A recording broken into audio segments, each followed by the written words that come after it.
de resultado, así que hay que hacer mucho análisis y vamos a ampliar esta visión del mercado con Carlos Doblado, analista de Blackbird Bank. Muy buenas tardes, Carlos. Hola, buenas tardes. Buenas tardes. Lo primero que quería preguntarte en esta sesión con tantas referencias es esa posición del dólar frente al euro, que va ganando terreno la divisa estadounidense frente a la europea e incluso ya se está apuntando a un cambio de tendencia que llevamos viendo durante 20 años y además apunta Bloomberg en concreto que ese cambio de tendencia podría producirse en abril. No sé cuál es el aspecto para ese par. Bueno, si hablamos de tendencias incluso a 20 años, que es algo que podemos hacer, porque en última instancia puedes tomar las viejas divisas europeas, su composición y considerar qué habría pasado si hubiéramos tenido euro, ¿no? Por ejemplo, en 1985, que es el gran mínimo que marca digamos, el conjunto de las divisas europeas frente al billete verde norteamericano, podríamos hablar de que esa tendencia claramente se habría dejado atrás en los últimos meses, ¿no? Si entendemos por tendencia al menos esa herramienta frágil que es la línea de tendencia que los técnicos solemos utilizar para hablar al menos del momentum, es decir, de la fuerza de fondo, de la probabilidad de que siga sostenida así. Si en vez de tomar como referencia en 1985 tomamos 2000, podemos ver que también que esa tendencia está cayendo. Yo tiro incluso más atrás, es decir, te hablaría de esa tendencia que viene desde 1985, es decir, no 20, sino 35 años.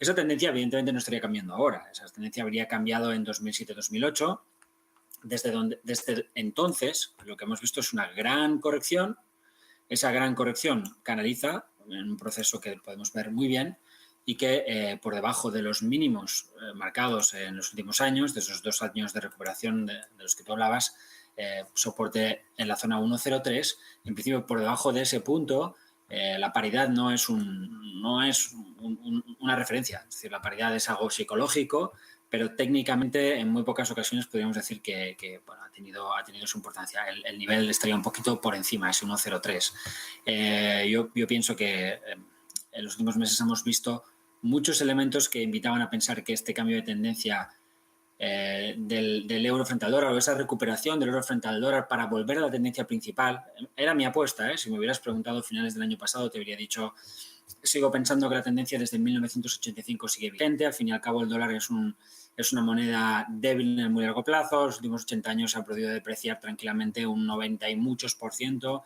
contra una cesta de divisas. Es decir, que el dólar esencialmente es una mala moneda. Y yo hubiera siempre apostado en favor del euro desde un punto de vista técnico. Eso empieza a cambiar hace ya varios meses con la pérdida del nivel del 1.07, finales del año pasado. Se ve muy claramente, por ejemplo, si en lugar de tomar el euro tomamos el dólar index. Es un claro fallo en un intento de ruptura de lo que podría haber sido un canal bajista ligeramente superado, podemos verlo aquí, que el canal podríamos haberlo tomado de otra manera. Los precios intentan superar ese canal, se mueven lateralmente durante varios meses y finalmente rompen la baja.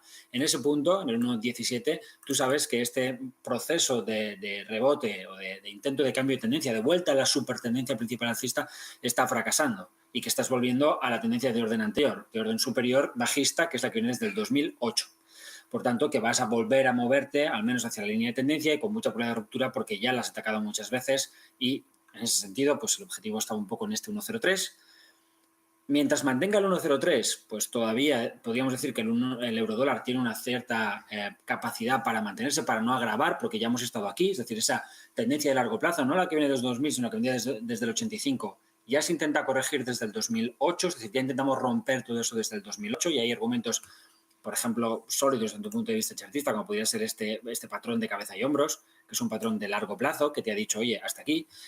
Podemos ver cómo luego sirve como zona de resistencia en el proceso de recuperación, pullback, ¿no?, que diría un analista técnico, y cómo el precio recae. Con lo cual, esta formación sigue vigente, ese cambio de tendencia planteado ya hace muchos años está vivo, el mercado ha intentado reestructurar, ha intentado, pues, que ese cabeza y hombros no acabe siendo otra cosa que una gran bandera de continuidad, que un gran canal de muchos años, pero con 2 fracasos en el intento de volver a la tendencia principal, a mí me parece bastante difícil que el 1.03 se mantenga. Si perdemos el 1.03, como decía, la paridad no es suficiente. Es decir, probablemente nos moveremos hacia el suelo de este canal en los próximos años, zona 0,9, y podemos incluso tranquilamente pensar en un 0,82 a muchos años. Es decir, un análisis de largo plazo, ya que me hablabas de una tendencia a 20 años. Te decía antes que si nos vamos al dólar index vemos cosas muy parecidas e incluso estaríamos viendo ya una ruptura de esa zona 1,03. Te fijas aquí en el dólar index, pues veremos prácticamente cómo los precios hoy intentan romper los máximos de los últimos años. Si vemos el 104 en el contrato de futuros del index, veremos una debilidad en la cesta de monedas mundiales, o una fortaleza del dólar, vamos a simplificarlo. Veremos una fortaleza del dólar confirmada después de, pues desde el 2016-2017, un lustro en lateral roto al alza, después de un doble pullback a una vieja zona también de resistencia. Es decir, el cambio de tendencia empieza a producirse aquí, en 2015. Luego tienes un gran proceso lateral y ahora puedes confirmar ese cambio de tendencia. Si eso es así, pues veremos, como te decía, la paridad seguro, y por debajo de la paridad pues también veremos cosas. Así que quizá más que el del 1,03 estaría pendiente de este 104, del dólar index. De romperse, pues el dólar seguirá dominando, más allá de lo que pueda pasar en el corto plazo, de que puede haber rebotes. Podemos volver a recuperar esa zona perfectamente del 1,05, del 1,07 después de romper. Es decir, puedes rebotar, pero lo tendría muy difícil, ¿eh? O sea, lo que ya está consiguiendo poner bajo control el dólar son referencias a muchos años vista. Interesante ese vistazo amplio. El nivel 1,03 que nos decías no consigue volver a una tendencia alcista, ha fracasado, y ver también si incluso baja al 0,9. En todo caso, no es la única divisa que está dando que hablar, porque el yen sigue bajando frente al dólar. Estaba bajando hoy en el entorno del 1,6-1,7%. No sé cuál sería tu análisis para ese par. Sí, por eso ves al dólar fuerte, en el dólar index, incluso más allá de lo que pasa con el euro, y yendo por delante. Es decir, tú hablabas de una debilidad en la moneda japonesa muy notable. Este es el euro, este sería el dólar, y como podemos ver, pues esa zona de máximos aquí ya se ha roto. Es decir, el yen está liderando este proceso de fuerza del dólar. Es que evidentemente el yen está débil, pero no creo que si tomas un dólar yen te das cuenta que, o sea, un yen euro, te das cuenta que tampoco hay una disparidad. Es decir, el yen no se debilita muchísimo contra el euro, se debilita muchísimo contra el dólar, porque el euro también se está debilitando mucho contra el dólar. Entonces no es tanto una debilidad del yen, que también, como una fuerza del dólar. Es lo que estamos viendo. El dólar está de verdad en un proceso espectacular, y, como digo, dando pasos de gigante en lo que significa retroalimentar tendencias que venían desde el 2007 y que están cuestionando a su vez tendencias que vienen desde 1985. Es decir, técnicamente es apasionante, son debates que tardas lustros o décadas en poder confirmar desde un punto de vista técnico, en poder pues decir sí, efectivamente aquello que parecía sucedió.